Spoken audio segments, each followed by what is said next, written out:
Sarabelle! Have you had Bingfen? It's a translucent jelly with a soft and slippery texture, and it's usually being served with brown sugar syrup. It is a perfect summertime snack or dessert. Bing translates as ice and fen means powder, so literally it means ice powder. I think ice jelly does sound much more normal. Traditionally, Bingfen is made from the seeds of the Nicandra sisolax plant, which is also known as the shoe fly plant. Chinese people call the seeds Bingfens, which literally means Bingfen seeds. The tiny seeds are wrapped in cheesecloth, soaked and then scrubbed in a bowl of mineral water until the pectin in the seeds are released. Depending on the variety of the seeds, sometimes calcium hydroxide or slaked lime is mixed into the pectin-rich water. You set the liquid aside for a couple of hours, and there you go, Bingfen is done. Does that sound like a bit of a chore to you? It's actually quite easy. So today, I'm making Bingfen the easy way. The seeds are not easily accessible, and I make mine all the time using what is commercially known in China as Bingfen fen, which literally means Bingfen powder. Actually, Bingfen powder and konnyaku jelly powder are both made of konnyaku. So I thought, what about trying making Bingfen with konnyaku jelly powder, which is much easily available outside of China. It is a little more difficult to work with, but it's a great substitute for Bingfen powder. So today, I'll be using konnyaku jelly powder to make Bingfen. You can get this at any Asian grocery store, usually at the jello or baking section. There's also konnyaku jelly pre-mixed with sugar, so make sure you get the plain one without sugar. Check the ingredients list on the package to make sure. Bingfen originated from the Yunhui-Chuan area, which is what we call the Yunnan, Guiyang, and Sichuan provinces in short. In modern food culture, it is most popular in the Sichuan province because nothing beats downing a bowl of Bingfen after eating all that spicy and nummy food. So story aside, let's now get started. I have over here some konnyaku jelly powder, and I've pre-measured 2 grams of it. You can actually skip the measuring as well, it's actually just about a teaspoon's worth. So measure 1200 ml of water and pour it into the mixing bowl.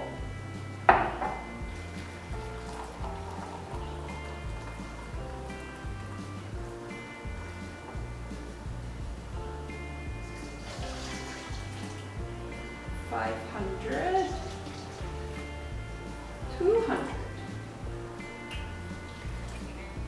Make sure it's super hot water, preferably just off a boiling kettle. The package instructions actually calls for 950 ml of water with 10 grams of powder. But Bingfen has a smoother and softer texture to it, so I'm altering the measurements. Pour the konnyaku jelly powder, slowly and quickly stir it in. Don't pour it all at once because it curdles really easily. And you don't want a very difficult mixture to work with. So do it just like so.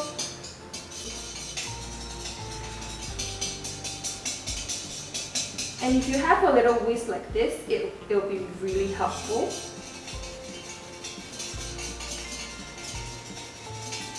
If you're not confident doing this by yourself, you can also get someone to help you, either with the stirring or with the pouring of this powder.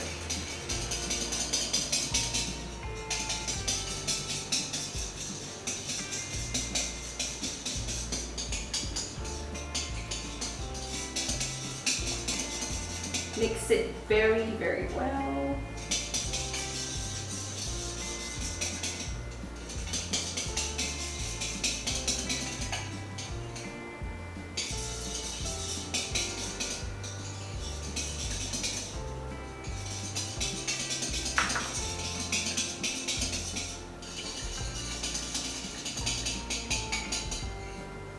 It is now perfectly dissolved.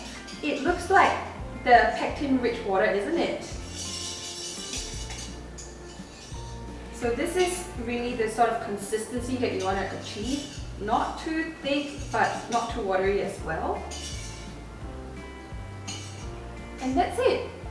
Pour it in into your container or your baking dish, like so.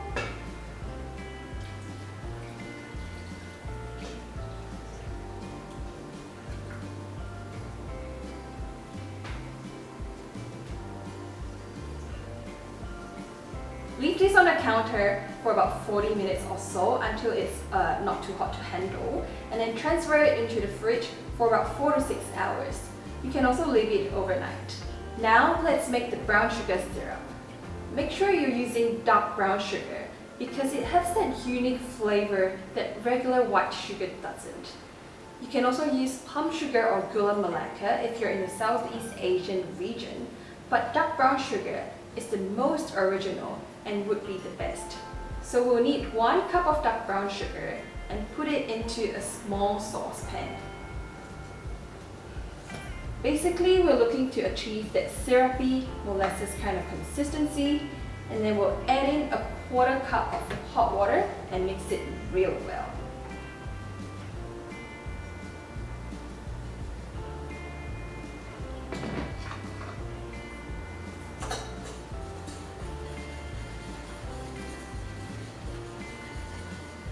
Again, this little whisk is really helpful, so use it if you have one.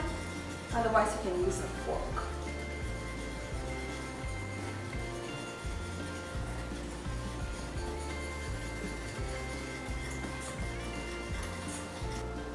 You can actually stop here if you can't really be bothered, but to get a sugar syrup that won't crystallize, we'll need to make sure it's fully dissolved. So I'm just gonna heat it for a little bit more to make sure it's fully dissolved. Turn it to about small to medium fire and just keep stirring.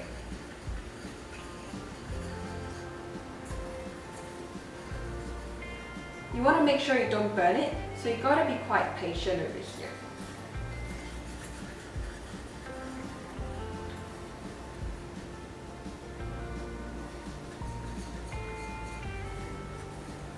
How would you know if it's fully dissolved? So when you're mixing with a mixer, a whisk or a little fork, you can actually feel the sugar crystals. So when you sort of start feeling a very smooth syrup mixture without the sugar crystals, and it's pretty much done. So I've been stirring for about a couple of minutes, about 2 to 3 minutes. And I think mine is almost done. I'm just going to give it about 10 more seconds. This is the perfect consistency that I'm after. It might look a little too watery, but when it cools, it will thicken further. So I'm giving it some room to do that. Turn it off. You can actually also use a double boiler if you have one at home. So I'm going to transfer this into a bowl to let it cool.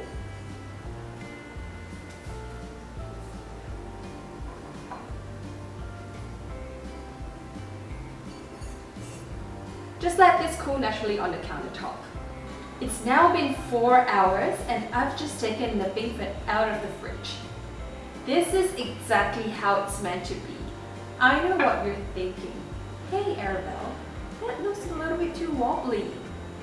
Don't worry, this is Bingfen. Now I also prepared some toppings. The most common toppings would be hawthorn flakes, raisins, crushed peanuts, fermented rice or rice wine, and sometimes watermelon bits, or even glutinous rice ball. I'm not a huge fan of toppings and I like mine just plain with some syrup. But for the sake of showing you guys, I have over here some pumpkin seeds, fermented rice, and watermelon cubes. You can really add whatever you want.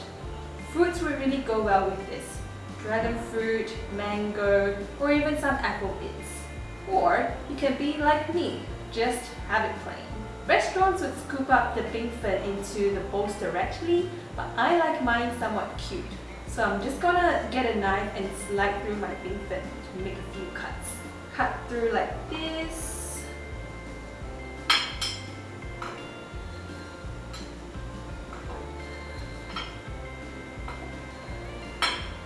and also vertically.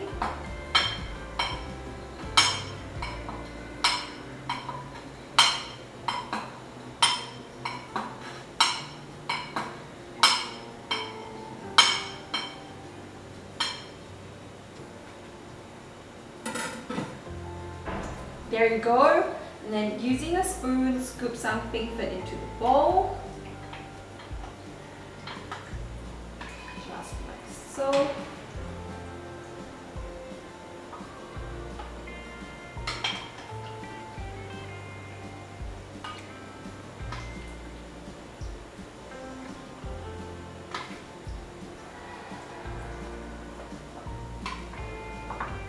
Add some sugar syrup.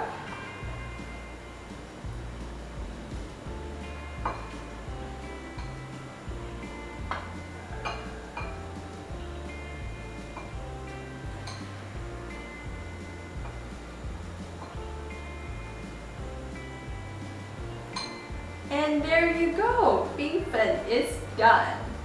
I'll just make one with the toppings for the sake of showing you guys. So get the jelly in here.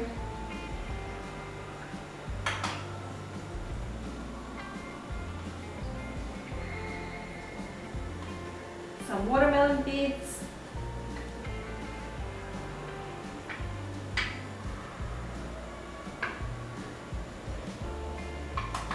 Pumpkin seeds.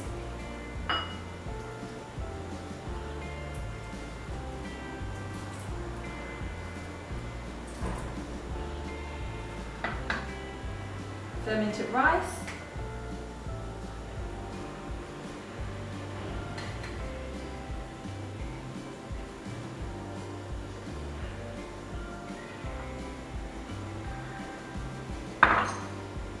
And some syrup.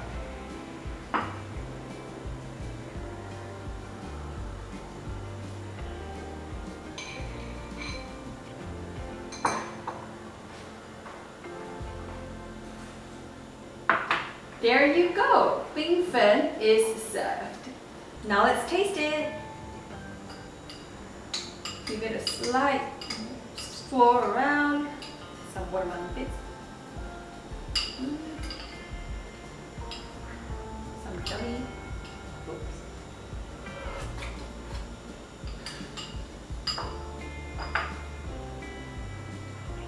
This is exactly what I'm after. Super cooling, sweet jelly, just perfect for a hot summer day. Bingfen is super easy to make, isn't it? Summertime is still around, so make sure you try this out. Make this for your family and your loved ones, and I'm sure they'll like it. Thanks for watching, and I'll see you in my next video. Bye!